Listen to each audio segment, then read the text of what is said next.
Audioblog. Você já ouviu falar de Sartre? Já sentiu vontade de ser como Madre Teresa ou como Gandhi, largar tudo, simplesmente ir e servir as pessoas? Você se questiona do porquê nossa cidade não tem muitos espaços de convivência? Você já percebeu que não existe muita lógica no nosso cotidiano? Trabalhamos muito, mas nem sempre nos sentimos satisfeitos? Sim, o Audioblog está entrando no ar e você é o nosso convidado para este espaço de convivência virtual. Entre, tome um chá, vamos conversar, fique à vontade. Audioblog. A cidade e seus espaços, conflitos e soluções.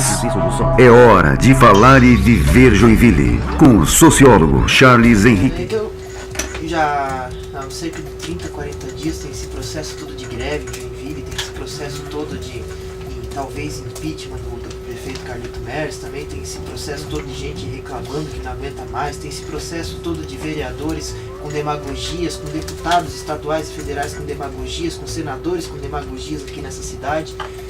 E isso tudo acabou culminando com uma notícia que eu li nos jornais hoje de manhã, de alguns dados do censo 2010 que o IBGE divulgou, principalmente aqui do estado de Santa Catarina e também de Joinville. Os dados dizem que Santa Catarina é o estado que tem menor índice de pessoas recebendo até R$70 por mês. O que quer dizer isso? Menos de R$70 é abaixo da linha da pobreza, são miseráveis. Então são 102.600 catarinenses. Lages é a cidade número 1 da pobreza. Lages, que é a cidade do que Raimundo Colombo foi ex-prefeito, foi ex-prefeito de Lages e ainda teve a coragem na campanha eleitoral para governador agora em 2010, falar que ele seria um governador preocupado com as pessoas. Mas a cidade que ele era prefeito tem esse dado preocupante. E aí, segundo lugar, quem está postulando? A nossa cidade, Joinville, com 301 famílias. Eu já vi entrevistas da Secretaria de Bem-Estar Social que esse número de famílias é muito superior a 2.000 famílias que vivem abaixo da linha da pobreza. Isto é extremamente revoltante, porque nós estamos acostumados com políticos ideológicos aqui nessa cidade que falam que Joinville não tem favela, que falam que Joinville é uma cidade com PIB per capita altíssimo. De fato é, só que o problema é que é muito na mão de poucos e um pouquinho na mão de muitos, e bem pouquinho. Quem está aí do outro lado sabe que sua para ganhar o salário, sabe como é que é difícil. E infelizmente, Ana, agora nesses últimos 40 dias aqui na cidade, essa revolta que veio me dando, e esses dados que vão surgindo, isso são os primeiros dados do IBGE, do censo 2010. Imagina quando tiver todos os dados compilados e sendo mostrados para a população. E aí nós vamos ver qual que foi a ideologia que foi impregnada na cidade, quais foram as mentiras que foram impregnadas aqui, e que nós, por falta de consciência coletiva, nós esquecemos e nós não olhamos para um todo.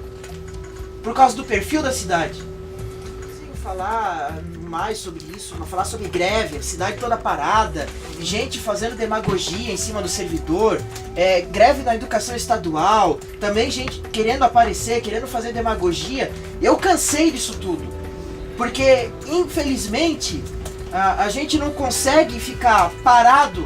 Eu não consigo ficar quieto em relação a isso. A gente não vai ficar indiferente, negligente e neutro, né? Não tem como você ver tudo isso. Eu já fiz uma palestra para os nossos queridos trabalhadores, colegas que trabalham aqui da Mais FM. A gente falou muito sobre essa questão, né? De a gente ter a capacidade e o talento para mudar o mundo, fazer do mundo um lugar melhor para se viver. Então a gente não está aqui brincando de comunicação, nem brincando de estrelismo. A gente está aqui para fazer algo mudar. E a gente está aqui para dizer aquilo que tem que ser dito.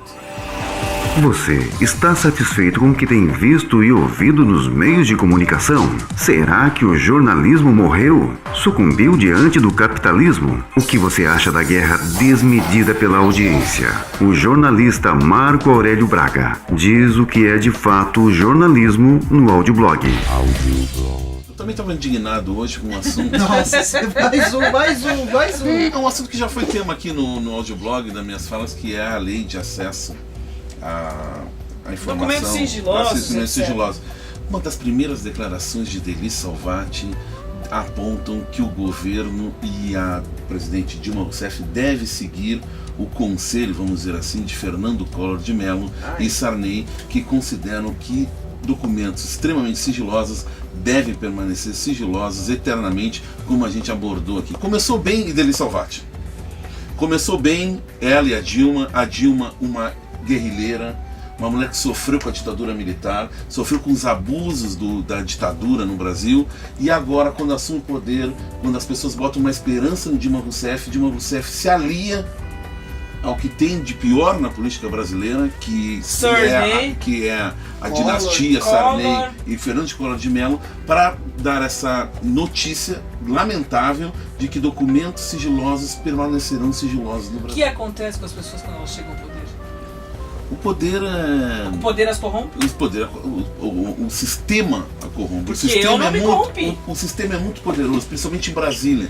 Essas pessoas poderosas, Sarney, Collor, e também o establishment, né, do poder em Brasília, ele é muito poderoso. E as pessoas têm medo de mexer nos interesses. E esse é o principal problema dos governos, tanto municipal, estadual e federal, a coisa mais complexa. É mexer numa estrutura de poder, é mexer nos interesses que estão em volta do poder.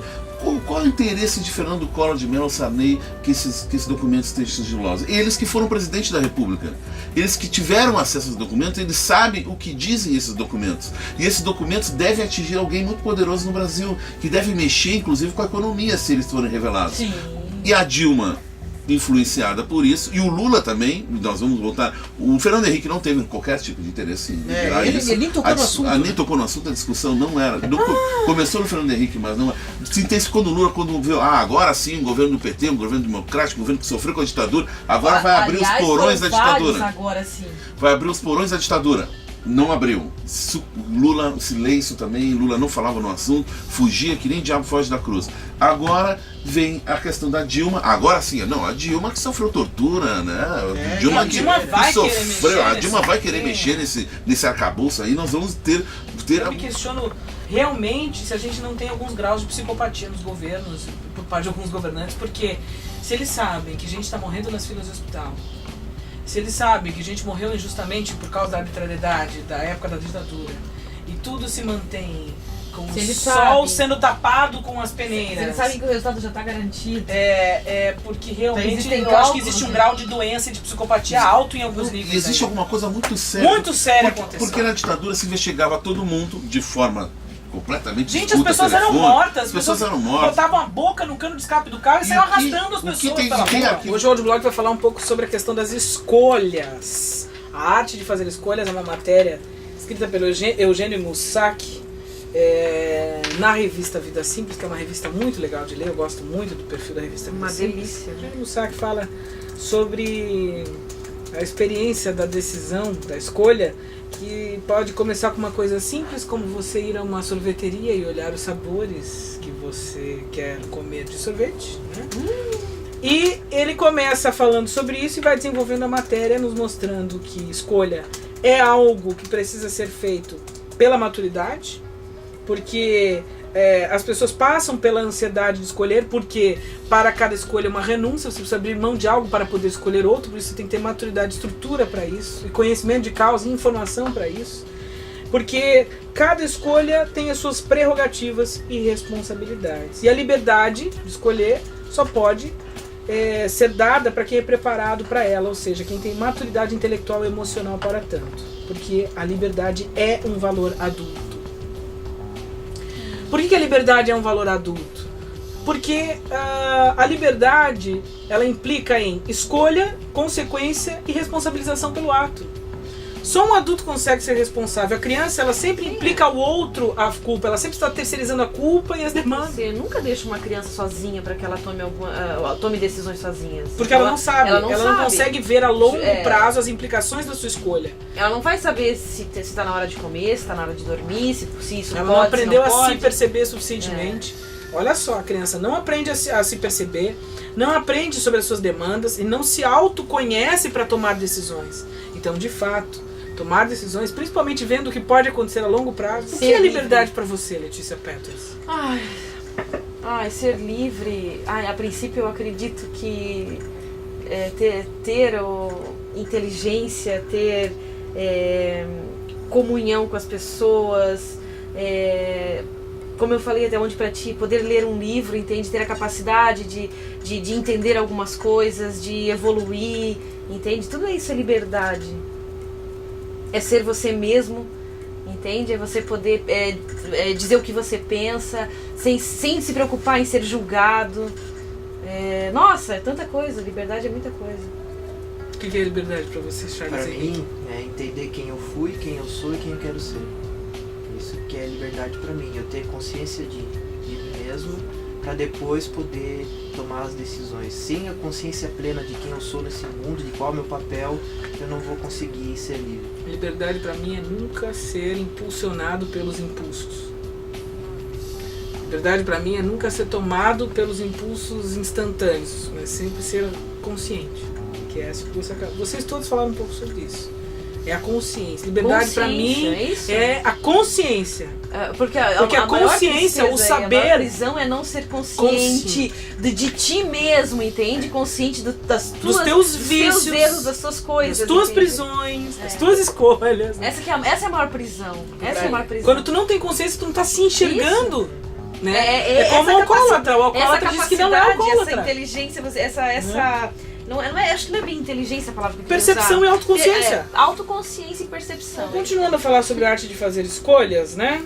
Ele fala sobre a questão, hoje no saque, que fala das questões dos jovens, como é difícil, porque como liberdade é uma coisa para adulto e arcar com as consequências das escolhas é coisa de adulto, por isso é muito difícil para quem está saindo da adolescência conseguir escolher sobre a sua carreira, sobre o vestibular, sobre que curso fazer. É torturante. Ele viveu isso na pele porque o Eugênio Mussac foi professor de pré-vestibular. A técnica que você deve tomar, que você deve usar quando você vai tomar decisões quanto maior o número de variáveis consideradas na tomada de decisão, maior a probabilidade de acerto. Em outras palavras, escolher significa pesar todos os prós e contras, todos, inclusive a projeção disso no tempo, que é a variável mais abstrata, ou seja, ver a longo prazo, a médio prazo, todas essas variáveis. Hoje, tomando a decisão hoje, o que vai implicar amanhã, daqui 1 mês, daqui 10 anos.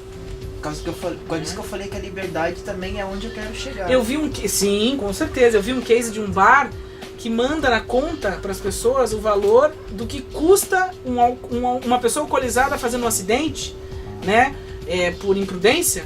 Quanto isso custa para os cofres públicos, ou de seguro, etc, etc. Daí vem na conta assim, 73 mil. Aí é uma brincadeira para conscientizar você do quanto custaria se você sofresse um acidente agora, alcoolizado. Caraca. Nossa. Né? Aí vem o valor real da conta. Então você veja, cada atitude, cada legal, fala, tudo que nós fazemos pode ter consequências. E a escolha é isso. É fazer a escolha, a liberdade é isso, fazer a escolha e arcar com a consequência dela. Não dá pra ser criança. Ai, não foi comigo. Ai, não foi o que eu queria. Ai, não foi bem o que eu disse. Não, foi o que você disse. Se responsabilize pelo que você fez. Se responsabilize pelo que você disse. Aliás, uma coisa que me irrita é isso. É lidar com gente assim. Isso é uma coisa que me irrita. Eu tenho essa limitação. Eu admito. Eu reconheço aqui a minha limitação. Eu gosto de lidar com gente transparente. Esse negócio de gente que fica batendo, dá o tapa e esconde a mão. Dá o tapa e esconde a mão. Esse tipo de gente não se cria perto de mim, não. Né, Letícia? É verdade. Que um dia a máscara cai, né? Um dia a máscara sempre. Você ouviu Audioblog. Um programa que é a trilha sonora do pensamento. 1 hora de pura expressão da cultura, do cotidiano, da notícia e do entretenimento de Joinville, do Brasil e do mundo. Audioblog.